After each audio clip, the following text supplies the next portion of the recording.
Crees conocer una historia, pero solo sabes cómo termina. Para llegar al núcleo de la historia, tienes que volver al principio.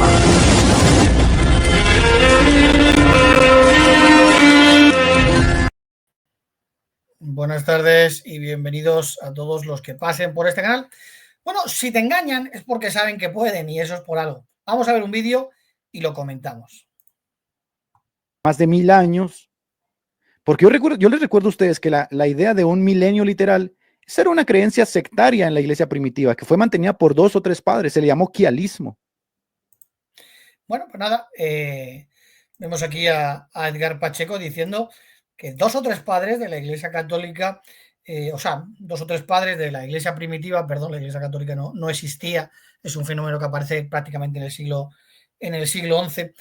Bueno, resulta que dice que es algo que no existía. No vamos a hablar hoy del milenarismo, hay varios vídeos en este canal donde he mostrado todas las pruebas históricas. Vamos a hablar más de la escuela filosófica alejandrina, que es la que realmente ataca el milenarismo en el siglo III, que curiosamente son los arrianos, o los que se terminará conociendo como arrianos. Por lo tanto, en este caso, Edgar Pacheco es un arriano que se pone de parte, en este caso, de la escuela de Orígenes, Clemente de Alejandría y muchos otros, que fueron los que terminaron luchando contra el milenarismo, al igual que también fueron los que metieron como tercera persona al Espíritu Santo, y ya en el siglo IV termina haciendo al Espíritu Santo una persona igual con el Padre, con el Hijo, y en este caso con el Espíritu Santo. Fueron los llamados arrianos los que enseñaron eso, ¿no?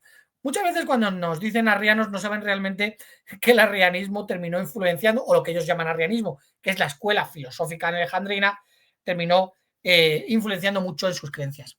Bueno, que no vamos a hablar del milenarismo, sí que le quería comentar a esta persona que desde luego hay personas que han decidido ya que van a mentir, o sea, que no van a aceptar algo, aunque las pruebas estén ahí, no las van a aceptar. Y eso es un problema, sobre todo cuando estás mintiendo y jugando con las vidas de otras personas. Tú mismo te puedes suicidar intelectualmente o desde luego no aceptar la verdad y vas a ser destruido. Bueno, es tu problema. Pero cuando juegas con la vida de los demás, desde luego ya ahí sí que hay un problema, ¿no? Y grave en este caso, ¿no? Bueno, cuando dice que fueron 2 o 3 padres de la iglesia, no sé si se refiere ya al siglo IV, siglo V en adelante, ¿no? Por ejemplo, personajes que nacieron en el primer siglo que fueron milenaristas. Tenemos a Papias y a Policarpo, que de estos dos sí que se sabe históricamente que fueron discípulos del apóstol Juan. De otros, como Ignacio de Antioquía, no se saben, y además sus escritos de Ignacio están corruptos. Curiosamente, Papias y Policarpo de Esmirna, sus escritos prácticamente no han sobrevivido, como dijo Jerónimo, no le interesaba traducirlos, ni tenía tiempo ni facultades. ¿Por qué? Porque eran mileniaristas, subordinacionistas, eran cuartodecimanos, eran todo lo contrario a lo que terminaría siendo la secta que el Imperio Romano en el 381 le dio el poder del mundo. No tiene nada que ver. Por lo tanto, tenemos a los únicos 2 padres de la iglesia conocidos que nacen en el primer siglo, escriben a principios del segundo, ¿vale? Y que además Policarpo termina siendo una persona influyente en el segundo siglo tras la muerte del apóstol Juan, que eran mileniaristas. Pero es que en el segundo siglo tenemos a estos personajes que también eran mileniaristas y que nacieron en el segundo siglo. Justino Mártir, el primer apologista, Melitón de Sardes, que según cuenta, por ejemplo, la Enciclopedia Católica, era milenarista a la misma manera que Irineo de León, que creían que un grupo estaría en el cielo gobernando de los cielos y otro grupo en el paraíso. Teófilo de Antioquía, Tertuliano, Irineo de León, Hipólito de Roma o Novaciano. O sea, tenemos 1, 2, 3, 4, 5, 6, 7, 8, aquí he puesto 9 y hay más.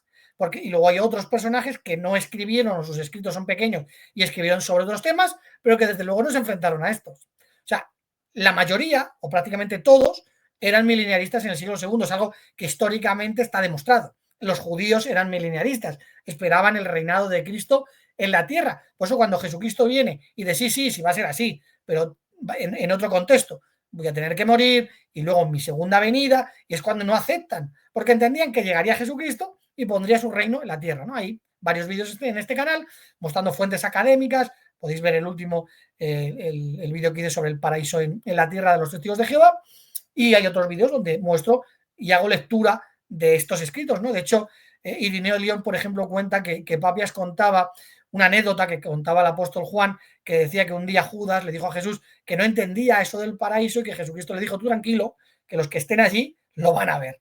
Y evidentemente fue así. Judas no lo va a ver y evidentemente estos personajes siniestros que se han dedicado simplemente a hacer cierto tipo de material para poder engañar, para poder cobrar dinero, porque son personas que se quieren dedicar a esto para poder vivir del cuento, pues están mintiendo a otros, ¿no? Y luego en relación a lo que viene siendo el milenarismo, no me quiero entretener hablando del milenarismo, vamos a hablar de la escuela alejandrina y por qué empezaron a ir contra el reinado milenario. Por ejemplo, no todos tenían exactamente la misma creencia. Había cuestiones que cada uno había empezado a desarrollar. Por ejemplo, Teófilo de Antioquía entiende que tiene que volver a instaurarse el paraíso en la tierra, pero por ejemplo, en uno de los pasajes coge y dice que él creía que Adán realmente iba a vivir en la tierra y que iba a llegar a la perfección y cuando llegara a la perfección se iba a ir al cielo. Y lo que cree Teófilo de Antioquía con ese pasaje, lógicamente, entendemos que luego creería que todo el mundo cuando resucite irá al reinado milenario, 1000 años en la tierra, llegar a la perfección y todos al cielo. Desde luego eso es algo que no se encuentra en este caso en las escrituras. Bueno, hay que ser sinceros, hay que ver que todos no tenían el mismo punto de vista, pero por ejemplo Justino Mártir, Melitón de Sardes, otro cuartodecimano, subordinacionista, milenarista, que tampoco han sobrevivido sus escritos, hay partes por ahí, algunas falsificaciones, pues resulta que también pues esos escritos han desaparecido, posiblemente después de Papias y Policarpo, uno de los principales líderes, por decirlo de alguna manera, o dirigentes en las congregaciones era Melitón de Sardes, ¿no? Por eso no ha sobrevivido.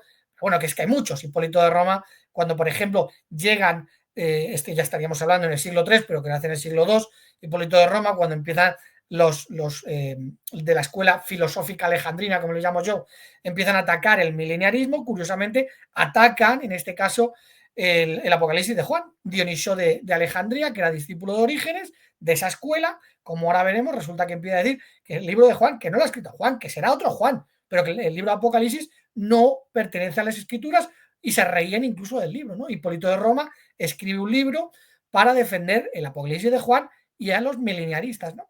Vemos que en este caso, pues bueno, era la mayoría. De hecho, no creo que nadie me pueda citar de un personaje que hable literalmente en el siglo II, ¿vale? De que no era mileniarista. No los hay. De hecho, solo pueden acudir a una cita de Justino Mártir donde dice Justino, bueno, hay otras personas que también son buenos cristianos que no lo creen, es lo único. O, por ejemplo, te puedes ir a Atenágoras de Atenas, que no lo menciona, pero que parece que habla del cielo. Pero claro, no se centra mucho en su escatología con relación a sus escritos, ¿no? Pero por lo demás, la gran mayoría, desde luego, era mileniarista. Y cuando dice 2 o 3 y que eso era una mentira, al revés, eran los gnósticos, ¿no? Y bueno, pues este personaje, desde luego, se le ve que tiene muy poca preparación histórica, o por lo menos se le ve que es bastante mentiroso, ¿no? Y es un problema, ¿no? Porque, bueno, mentirse a uno mismo, vale, pero mentir a los demás, desde luego, lo terminará pagando, ¿no? Incluso es triste, ¿no? Que uno mire para otro lado en vez de ayudar a los suyos, ¿no? Bueno, cuando vamos al germen que intoxica, en este caso, las creencias de esa escuela alejandrina, que termina siendo la más importante en el siglo III, vemos a Filón de Antioquía, ¿no? De Alejandría, perdón. Y este, desde luego, pues usaba la alegoría para mostrar que, bueno, pues que resulta que el libro de Génesis hay que entenderlo de tal manera. Vamos a ir viéndolo y vamos a ver realmente qué es lo que pasó. Bueno, vamos a ir analizando varios escritos de Eusebio, Jerónimo y muchos otros para entrar en el contexto y que todo el que quiera ver este vídeo entienda, ¿no? Porque es importante entender que hubo sobre todo dos movimientos que son los que se terminan encontrando en Nicea. Por un lado, los alejandrinos, que con relación al subordinacionismo eran monoteístas subordinacionistas, sí que es cierto que tenían la verdad en ese caso, aunque ya estaban metiendo falsedades con relación a la identidad del Espíritu Santo. Se van a enfrentar en Nicea. Eusebio de Cesarea, que es de la escuela alejandrina, va a apoyar en este caso ese movimiento que con el tiempo se terminará llamando arrianismo, para intentar pues distorsionar la realidad de lo que pasó. Y por el otro lado, el otro movimiento más fuerte es el que se empieza a generar a partir de Tertuliano, Hipólito de Roma, Novaciano, que eran milenaristas y que curiosamente eran también subordinacionistas, creían en un Jesucristo creado. Pero la cuestión está que a partir de Tertuliano empiezan a enseñar que Jesucristo, aunque tiene un principio, tiene un origen y es creado, llega a ser tan Dios como Dios. y cogen una palabra que viene del montanismo, que es Trinidad, que termina siendo aceptada por los demás, donde te hablan de una monarquía, donde, por decirlo así, hay un Dios en el sentido de que está Dios, que es el supremo, el creador, el único que no es creado, luego está Jesucristo, y el Espíritu Santo, que no queda muy claro en este caso qué es lo que piensa, por lo menos Tertuliano, aunque Hipólito de Roma, desde luego cree que Jesucristo es creado, pero no habla del Espíritu Santo como una persona, ¿no? Por eso, cuando van los unicitarios de Roma, que eran los llamados obispos o papas de Roma, que eran unicitarios, porque el trinitarismo no existe como tal hasta principios del siglo V por Agustín de Hipona, pues resulta que van y empiezan a decir algo totalmente diferente, ¿no? Bueno, vamos a ir analizando, pues ya se me va un poco la idea de lo que estaba diciendo.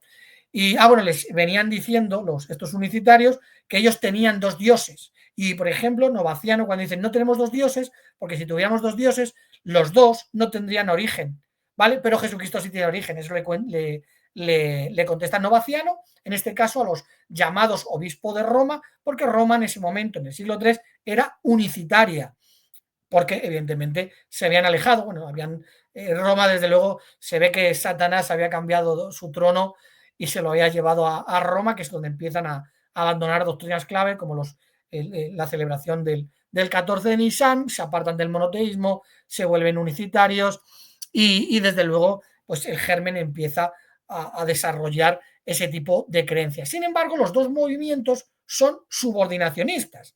Lo único que unos creen que Jesucristo es tan Dios como Dios, aunque tenga origen. Y eso es lo que enseñaban los novacianos. Ya resulta que Rufino en el siglo V dice, bueno, los novacianos, como tienen la creencia nicena, esa que llaman Trinidad, que es que Jesucristo es tan Dios como Dios, que realmente se puede decir que tiene un origen, pero eterno, porque nace fuera del tiempo, entonces tiene un origen eterno porque ha nacido fuera del tiempo, pero que lo ven como un ser diferente y subordinado.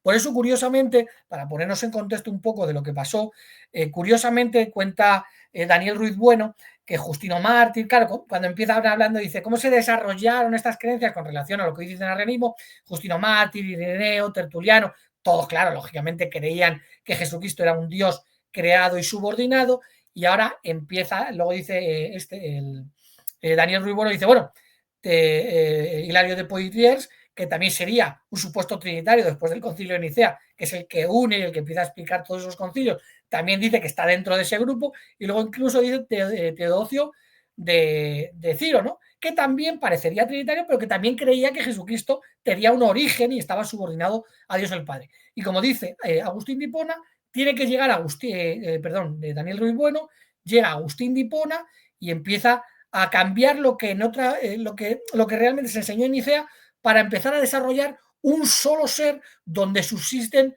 tres personas. Os animo a que podáis ver el vídeo que hice de lo que realmente pasó en Nicea, que he hecho recientemente, ¿no?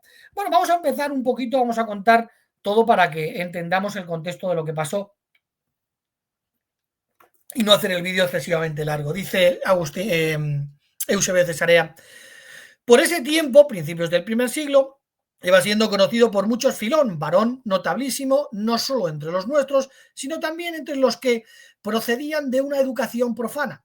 La extensión y la calidad de sus trabajos en torno a las ciencias divinas prácticas se evidencia en su obra, y en cuanto a su capacidad para los conocimientos filosóficos y los estudios liberales de la educación profana, nada hay que decir cuando a la historia da cuenta de su celo especialísimo por el estudio de la filosofía de Platón y de Pitágoras, hasta aventajar a todos sus contemporáneos. Bueno, Eusebio de Cesarea, que lo quiere poner como si fuera un cristiano, y bueno, va a contar historias relacionadas con eso, pues dice que bueno, que esos estudios de Platón, Pitágoras, que realmente empezó a estudiarlos Filón y empezó a ser más importante que muchos de su época, ¿no? Entonces sigue contando Eusebio de Filón. Dice, un documento dice que Filón, en tiempos de Claudio, que sería, bueno, aquí lo pongo yo, que esto es lo que aparecerá en mi libro, Calígula, emperador del 37 al 41, llegó a Roma para entrevistarse con Pedro, que por entonces estaba predicando a los de allí. Eso en realidad podría no ser inverosímil, ya que la obra misma, que digo, compuesta por él más tarde, pasado mucho tiempo, contiene claramente las reglas de la Iglesia. observadas incluso hasta nuestros días.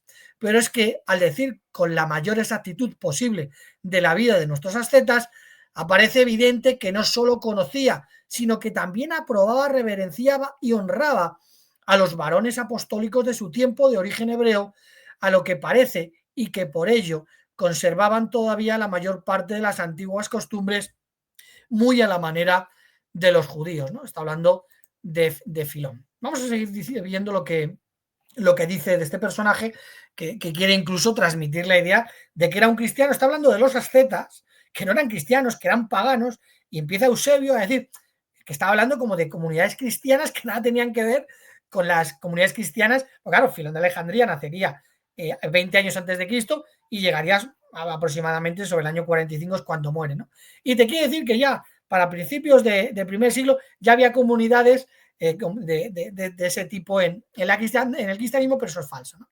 Dice, en primer lugar, en el libro que tituló De la vida contemplativa o suplicantes, Filón dice que ellos, que serían los ascetas, sectas de origen oriental, se les llamaba terapeutas y a las mujeres que estaban con ellos terapeutistas.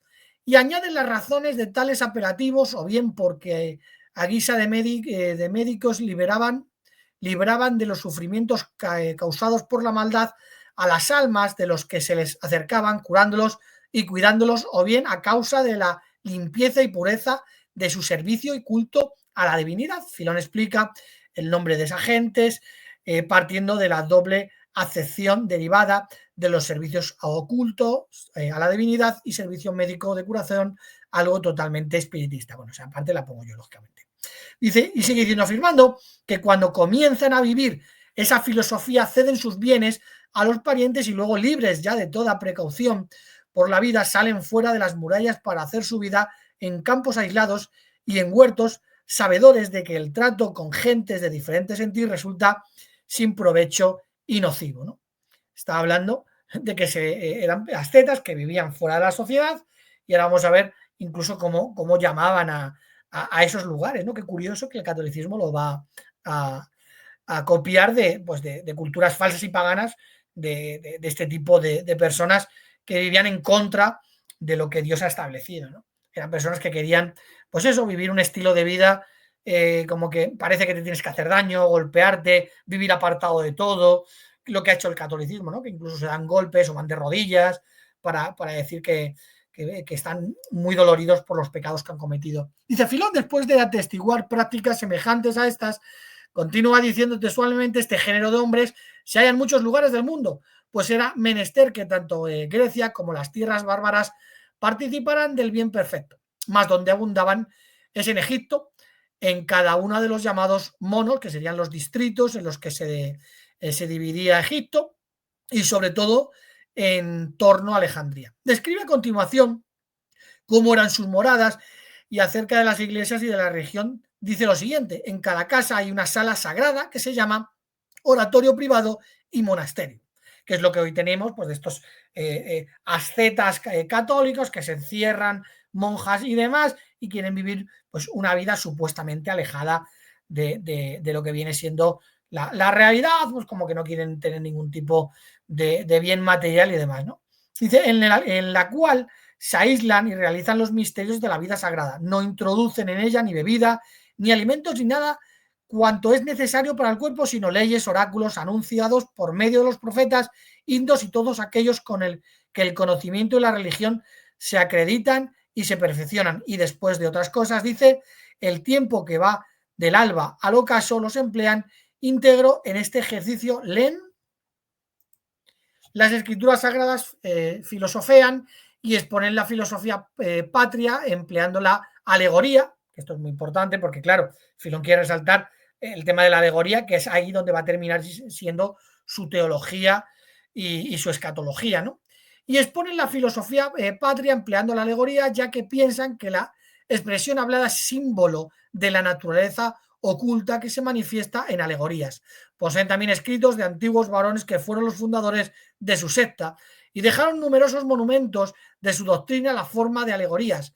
Los toman por modelos e imitan su manera de pensar y obrar. Realmente no eran cristianos, lógicamente en este caso eran ascetas y personas que estaban muy alejadas, desde luego, de lo que venía siendo el cristianismo. El cristianismo era algo totalmente diferente, no somos parte del mundo, pero vivimos en el mundo, trabajamos, comemos, bebemos dentro de la normalidad, y estas personas van en contra totalmente de lo que es el cristianismo, ¿no? Que es lo que vemos, por ejemplo, en el catolicismo romano, en monasterios y demás, ¿no? Dice Jerónimo: Filón, el judío, un sacerdotal alejandrino, es colocado por nosotros entre los escritores eclesiásticos, sobre la base de que, escribiendo un libro sobre la primera iglesia de Marcos, el evangelista en Alejandría escribe para nuestra alabanza, declarando no solo que estaba allí, sino también que estaban en muchas provincias y llamaban a sus moradas monasterios. Esto, evidentemente, Jerónimo lo saca de la historia de Eusebio de Cesarea, ¿no? Incluso, bueno, pues como hemos visto, cuentan que Filón fue a reunirse incluso con el apóstol Pedro, algo que es verdaderamente simplemente una mentira, ¿no? Es algo que simplemente se han inventado, pues, para poner a este personaje como que era alguien que apoyaba el cristianismo. Poco pudo conocer el cristianismo Filón, aunque sí que es cierto que termina interfiriendo mucho en la manera de pensar de lo que va a terminar siendo la escuela filosófica alejandrina, que usa mucho los alegorismos para explicar ciertas cuestiones de la Biblia. De hecho, Filón de Alejandría, en su escrito de la creación del mundo según Moisés 135, Deuteronomio 33, del 1 al 29, y luego, bueno, 34, del 1 al 8, en vida de Moisés, estos son los escritos de este personaje, dice lo siguiente: tiempo después, llegado el momento de emprender la emigración desde aquí hacia el cielo y alcanzar la inmortalidad, después de abandonar la vida mortal, llamado por el Padre, que transformaba por completo su propia entidad dual, cuerpo y alma, y una naturaleza monádica sin composición de elementos, es un intelecto semejante al sol. Entonces, en trance, aparece la oportunidad de profetizar, ya no para todo el pueblo en reunión conjunta, sino para cada una de las tribus en particular, las cosas que estaban por suceder y aquellas que acontecían más adelante. Bueno, este judío, desde luego fue un judío que vino formándose a partir de las enseñanzas filosóficas griegas, pues empieza a aceptar el alma inmortal, y si hay un alma inmortal y una vida para ir al cielo, evidentemente, ¿qué es lo que sobra? El paraíso en la tierra. El paraíso ya no es necesario. Entonces, cuando la Biblia te empieza hablando del propósito original, claro, el propósito original, si Jesucristo va a reunir consigo mismo tanto las cosas de los cielos como la tierra, claro, al final, ¿qué es lo que vemos? Bueno, claro, esta persona no llegó a conocer lo que viene siendo realmente el cristianismo, que pudo interactuar un poco con algún cristiano, pero al final, claro, los que buscan que no hay un paraíso y sí una vida en los cielos, pues tienen que usar alegorismos, ¿no? Para decir, bueno, realmente Adán y Eva no existieron. De hecho, hoy día el catolicismo ha rechazado a Adán y Eva. Los protestantes realmente, en su mayoría, rechazan esa historia. Han rechazado a Noé, han rechazado todo lo demás. ¿Por qué? Porque no les cuadra con su mentira de subir todos al cielo. Y claro, cuando ven en la historia que no les cuadra, pues tienen que mentir. Y cuando vas a las escrituras, dices, pero esto dice la escritura, es alegórica.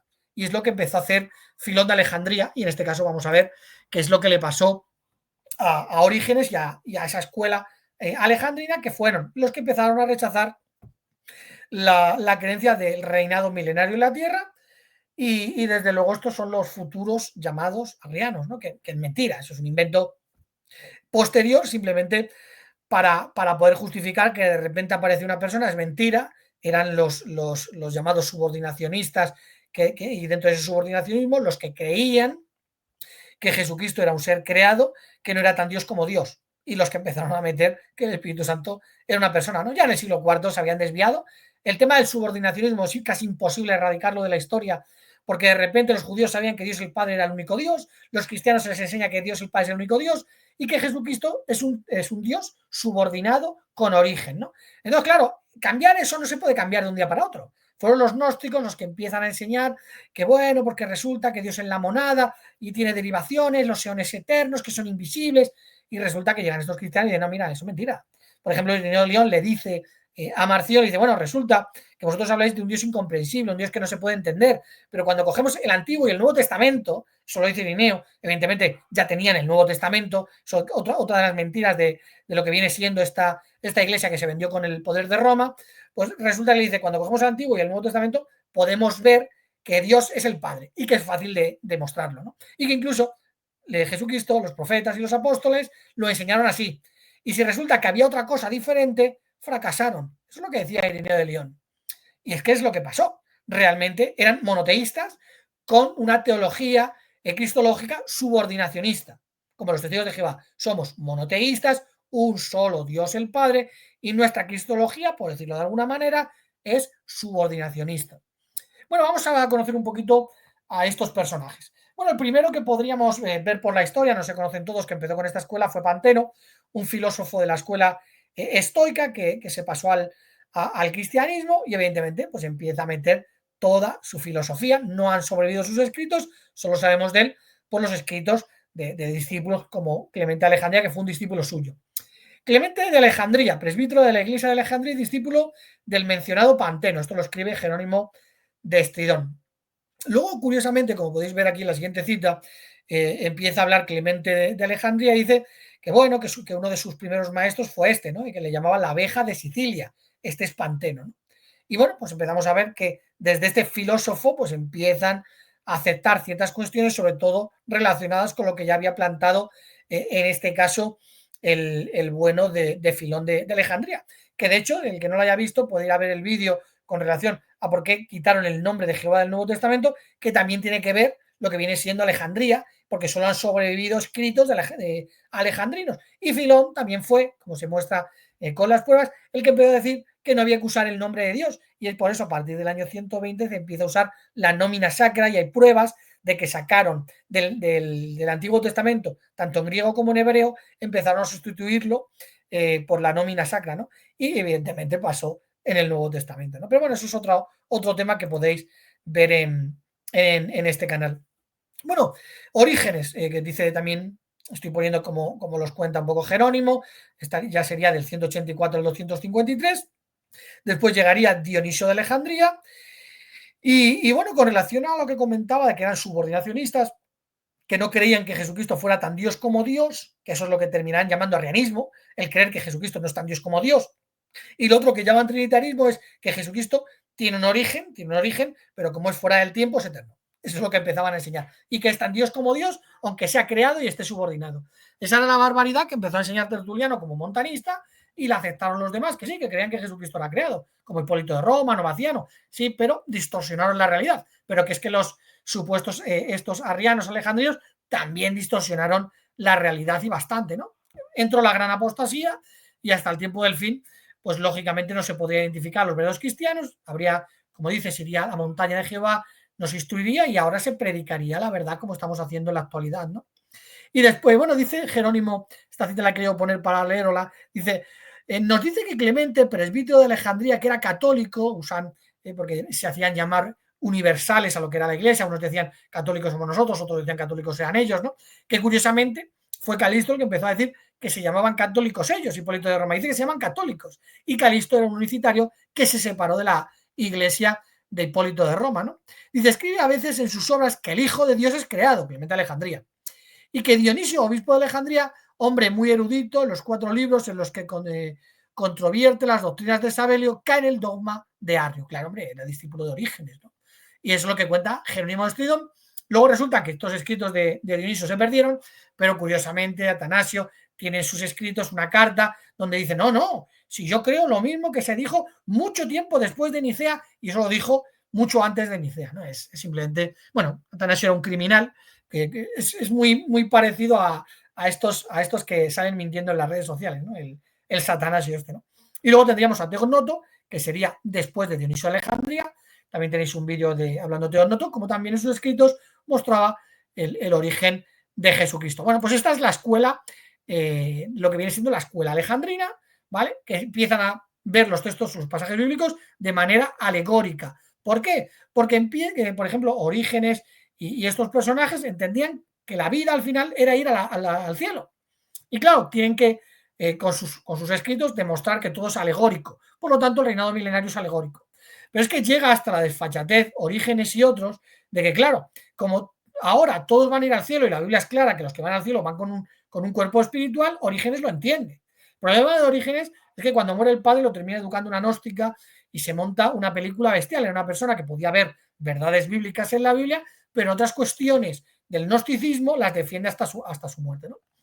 Entonces ahora coge Orígenes de Alejandría y empieza a decir que, claro, hay una resurrección espiritual para ir al cielo, pero el problema es que la Biblia habla de una resurrección para vivir en la tierra con cuerpos físicos. Ahora, ¿cómo lo explicas? Y ahora Orígenes dice, bueno, claro, sí, a ver, se resucita con un cuerpo físico que poco a poco se convierte en espiritual. Estas son las barbaridades de personas que rechazan lo que enseña la Biblia.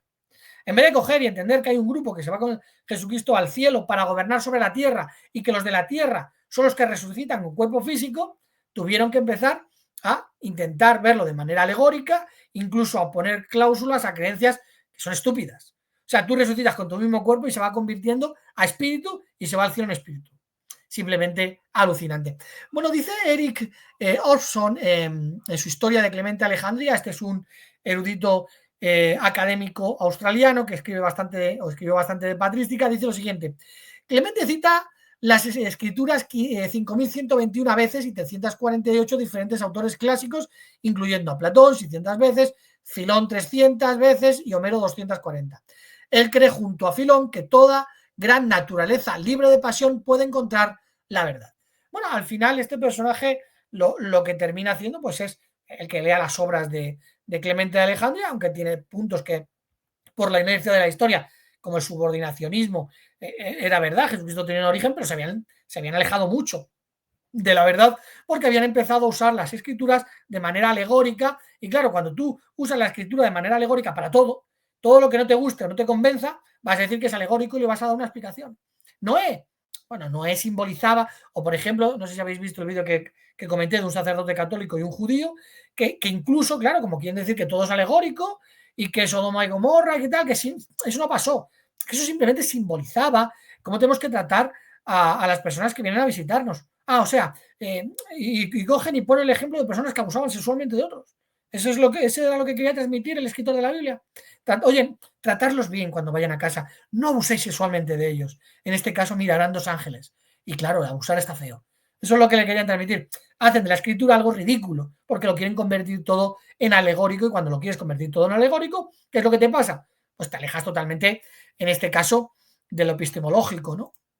Bueno, vamos a seguir viendo un poquito lo que cuenta la Enciclopedia Católica. Dice, alrededor de la mitad del siglo III, Nepos, obispo de Egipto, quien se unió a las listas contra el alegorismo de Orígenes, ¿vale? Este se unió contra el alegorismo de Orígenes, ya estaríamos hablando en el siglo III, claro, van bajando cada vez más, en el siglo IV, claro, terminan cogiendo el poder, terminan venciendo a lo que veis. Bueno, al final termina aquí, bueno, ahora vamos a hablarlo porque me estoy liando un poco. Y claro, está mostrando el alegorismo de Orígenes, el alegorismo que viene, en este caso, de Filón de Alejandría. Dice, propuso además ideas milenaristas y ganó algunos adherentes en la vencidad de Arsino. El cisma amenazado, pero la prudente y moderada política de Dionisio, obispo de Alejandría, preservó la unidad y los milenaristas abandonaron su opinión. Eso lo cuenta Eusebio de Cesarea, dicen aquí.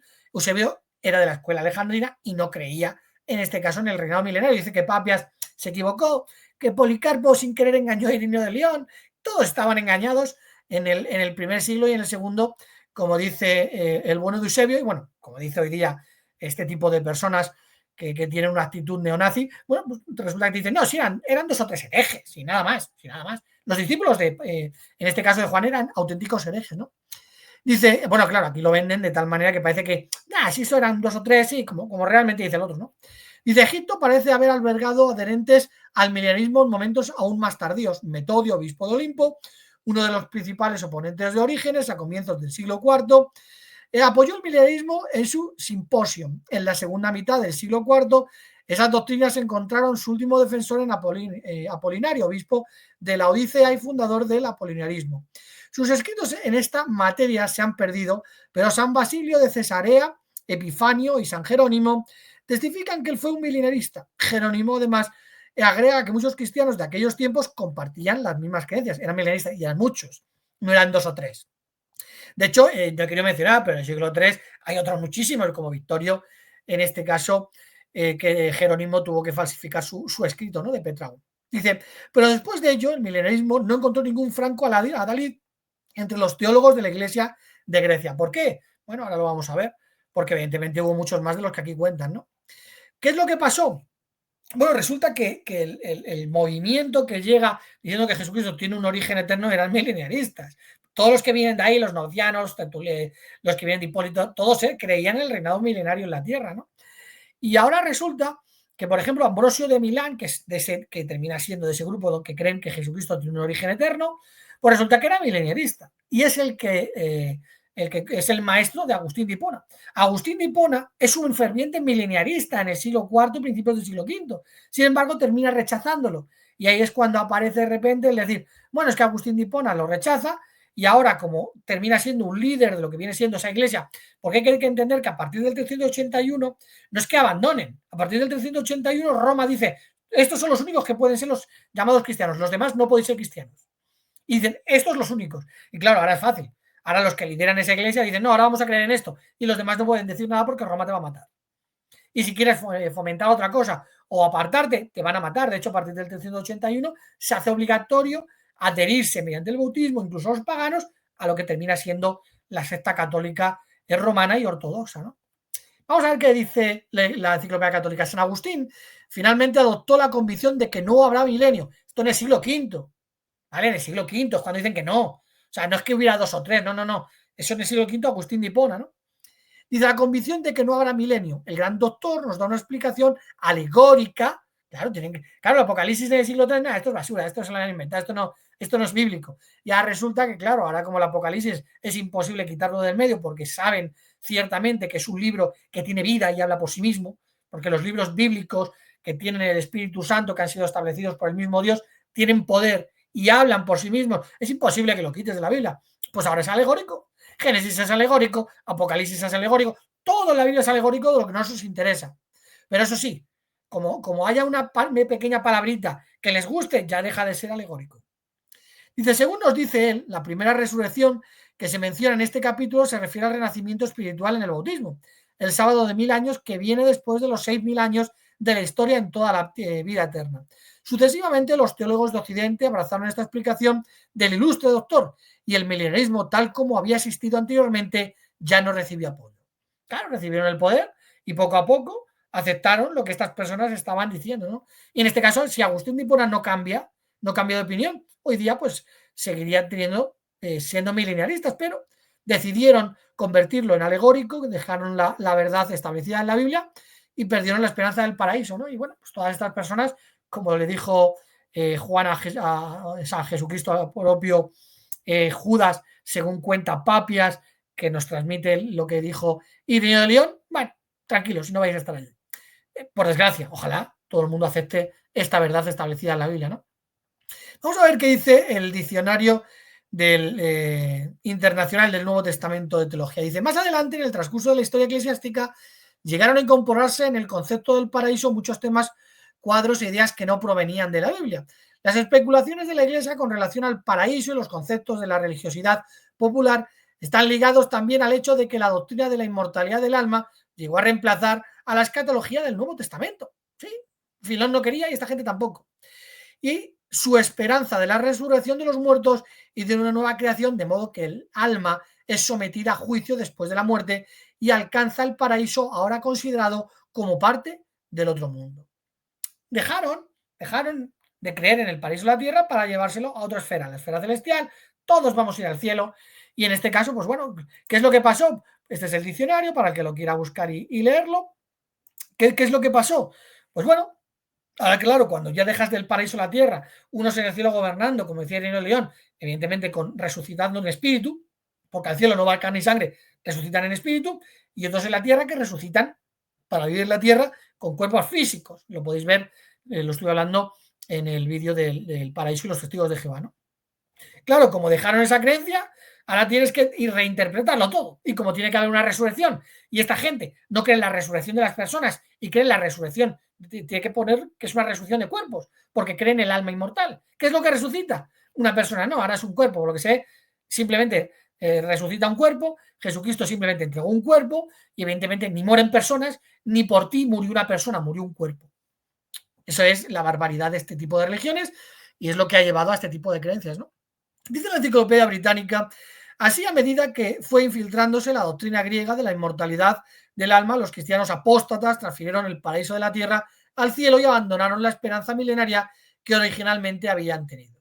Es que la esperanza era el reino en la tierra, llevarnos a la perfección, pasar la última prueba y vivir eternamente en la tierra hecha un paraíso. Eso es lo que enseña la Biblia. Y todo el que diga que no, ha sido 2 o 3, bueno, di lo que te dé la gana. Bueno, sin total, para los vídeos que hacen ciertas personas para cobrarle $25 a estos incautos, pues bueno, es lo que hay. Si quieres que te engañen, pues les pagas y ya está, ¿no?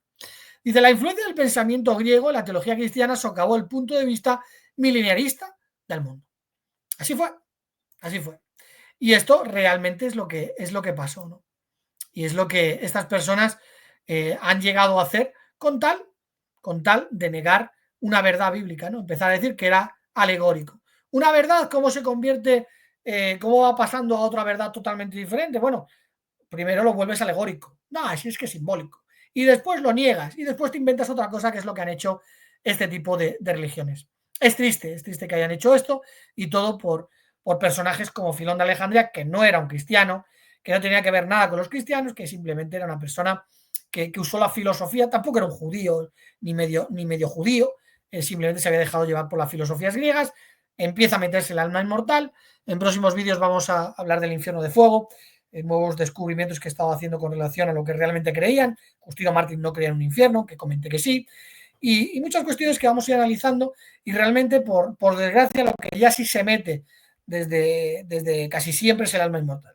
Y el alma inmortal, por desgracia, que no sabían explicarlo al principio, ni Justino Mártir ni muchos otros, realmente se termina convirtiendo en la creencia del alma inmortal platónica de estas personas, y al meter una idea falsa en un puzzle perfecto que es la Biblia, empiezas a destrozarlo todo. Y esas son las doctrinas falsas que han llevado a muchas personas a alejarse de la verdad bíblica, ¿no? Y aquí invitamos, pues, a todas las personas a que consideren si de verdad lo que enseña la Biblia con relación a la instauración del paraíso, propósito perdido, propósito restaurado, es alegórico o no es alegórico. Por eso hablas con muchos católicos y no saben que su iglesia hoy día dice que Adán y Eva son personajes mitológicos. No lo saben. Así que, en fin, pues nada, espero que os haya gustado el vídeo y un saludito para todos. Hasta luego.